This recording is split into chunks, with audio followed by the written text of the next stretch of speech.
তুই প্লিজ একবার শুভকে ফোন কর।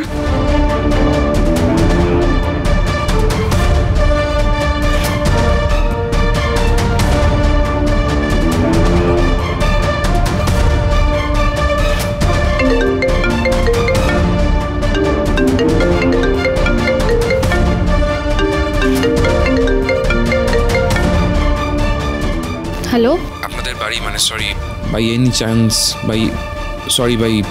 এনি চান্স আপনার সঙ্গে দেখা করতে বা আদ্রিতের সঙ্গে দেখা করতে গেছে? মানে মোহনার কি এখানে আসার কথা ছিল?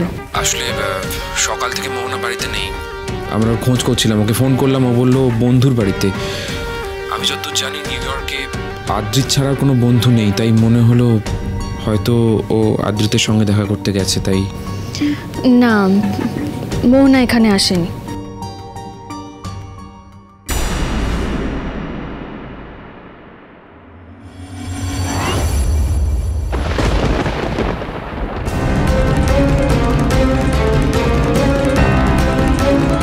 এটা মোহনার গাড়ি না?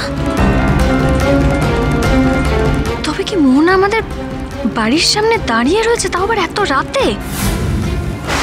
আজকে মোহনাকে আমি হাতে নাতে ধরবো।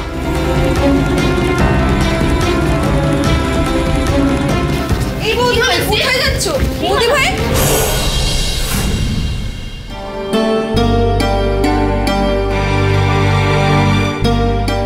আরে বর্দা ভাই, তো ডেটের এক্সপিরিয়েন্সটা শেয়ার কর, কেমন হলো? ধর আর বলিস না, সব ভালোই ছিল, তারপর হুট করে শুভর কি হয়ে গেল কে জানে। শুভ শুভ শুভ শুভর হঠাৎ কি হলো? এত রাতে বাইরে ছুটে গেল কেন?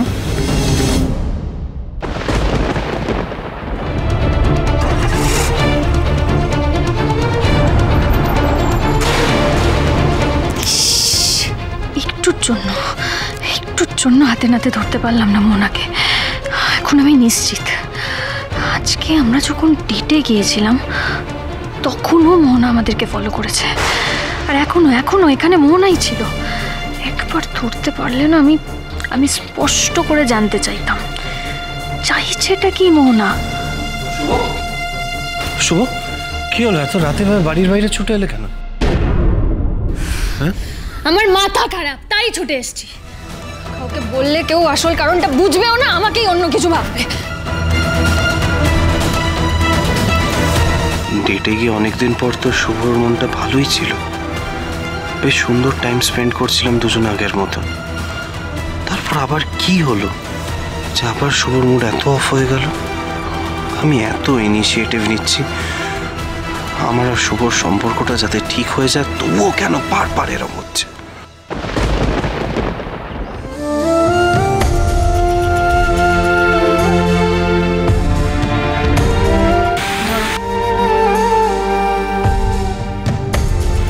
আচ্ছা, কাল তো কেশবের শরীরটা খুব খারাপ ছিল, আমি ভাবছিলাম আজকে একবার ডক্টর কনসাল্ট। দরকার নেই। দরকার নেই? আমি ওষুধ দিয়েছি, তাই দরকার নেই।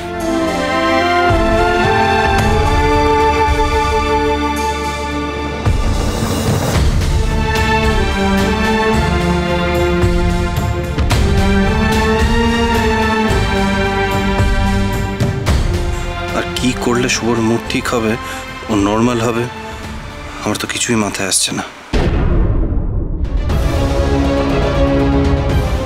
আদিকে বলে কোনো লাভ নেই, এতে শুধু অশান্তিই বাড়বে।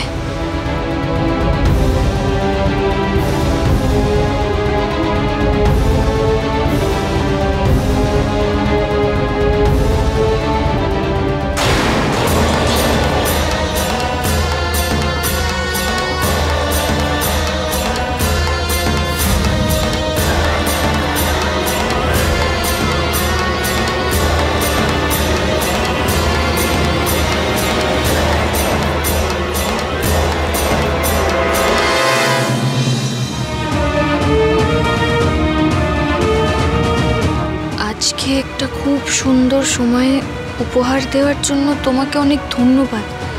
এই মুহূর্তগুলো আমি চিরকালের জন্য বাঁচিয়ে রাখতে চাই, কারণ এখন। আচ্ছা শুভ, কোন ঘড়িটা পরবো দেখো তো, এটার সঙ্গে কোনটা ম্যাচ হবে। এগুলোই আমার কাছে অবশিষ্ট রয়ে গেছে। একটা সময় এমন ছিল যখন তুমি আমাকে কথা দিয়েছিলে আমাকে বিয়ে করবে, কিন্তু এখন তো সেসব অতীত।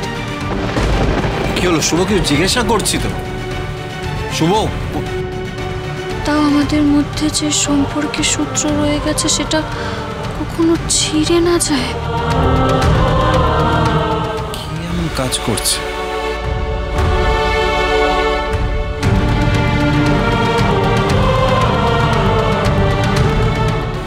শুভ, কতক্ষণ ধরে একটা জিনিস জিজ্ঞাসা করছি তো, কোন ঘড়িটা পরবো জিজ্ঞাসা করছি, তোমার কি কানে কিছুই যাচ্ছে না? তুমি কবে এতটা বদলে গেলে আদি? কবেই বা মোহনাকে নিয়ে আলাদা করে সময় কাটালে, আর কবেই বা ওর চিঠিটা পাঠালো, আর কেমন যত্ন করে রেখেও দিয়েছো তুমি এই ছবিটা, চিঠিটা। কিন্তু আমাকে একবারও এসব কথা জানাবার প্রয়োজন বোধ করনি। নিজের ইচ্ছা মতো পড়ে নিচ্ছে একটা। আসলে কি জানো তো শুভ, তোমার সাথে কমিউনিকেট করাটা ডিফিকাল্ট হয়েছে। কখন তুমি চুপ থাকবে, কখন তুমি চুপ থাকবে না, সেটাই বোঝা যায় না। বাড়িতে থাকাটাই দায় হয়ে যাচ্ছে। এত বড় একটা কাণ্ড করে আদি কেমন আমাকেই দোষ দিচ্ছে। তাই তো,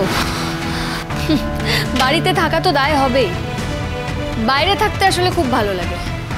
বাইরে থাকলে অনেক সুন্দর মুহূর্ত কাটানো যায়, অনেক সুন্দর সুন্দর মানুষজনদের সঙ্গে, তাই না? এসব কি কথা শোনাচ্ছ আমাকে?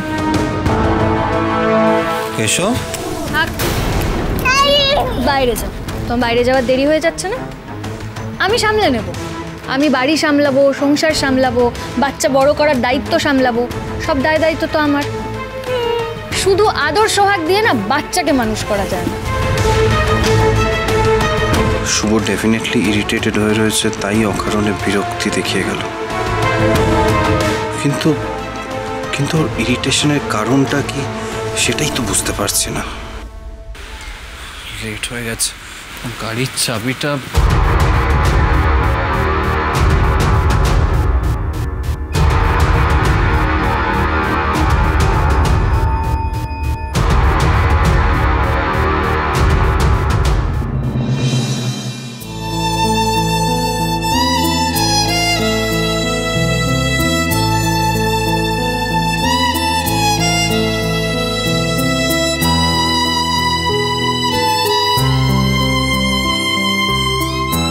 কিরে আদি, তুই বেরিয়ে যাচ্ছিস, লাঞ্চ নিবি না? না মা, দেরি হয়ে গেছে, আমি বাইরে গিয়ে খেয়ে নেবো।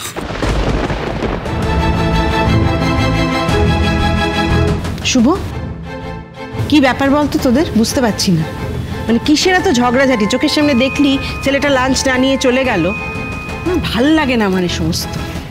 মা, আমি তো লাঞ্চ রেডি করছিলাম, কেউ যদি না নিয়ে চলে যায় আমি কি করতে পারি বলো? জানিস যে অফিস যাওয়ার সময় তুই সামনে না থাকলে ওর কিছু ভালো লাগে না, সব ভুলে বেরিয়ে গেল। তো এই সমস্ত দেখার পর তুই তো জিনিসপত্রগুলো হাতের সামনে এগিয়ে দিতে পারিস নাকি?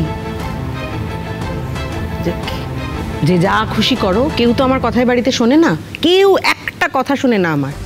সবার খালি নিজেদের মধ্যে ঝগড়া চলছে, ঝগড়াঝাটি। এত ঝগড়াঝাটি আমার ভালো লাগে না। হ্যাঁ, আর একটা কথা বলছি শুভ, আদির যদি কোনো রকম অযত্ন হয়, আদি যদি মনে কোনো রকম কোনো কষ্ট পায়, সেটা আমি কোনোদিন বরদাস্ত করিনি। এটা আমি সহ্য করবো না, ভবিষ্যতেও করবো না, এটা ভালো করে মাথায় রেখে। চলো তো, চলো এখান থেকে যাই আমরা। যতই যাই করি না, বৌমারা কখনো আপন হয় না। তোমার ব্যবহারে আজ সেটা আরো পরিষ্কার হয়ে গেল। তোমরা তোমাদের ছেলের কষ্টের কথা ভাববে, আর আমি যে কষ্ট পাচ্ছি, তিলে তিলে মরছি। আদিকে হারাবার ভয় কাঁটা হয়ে আছে আমি সবসময়, সেটা তুমি দেখতে পাও না।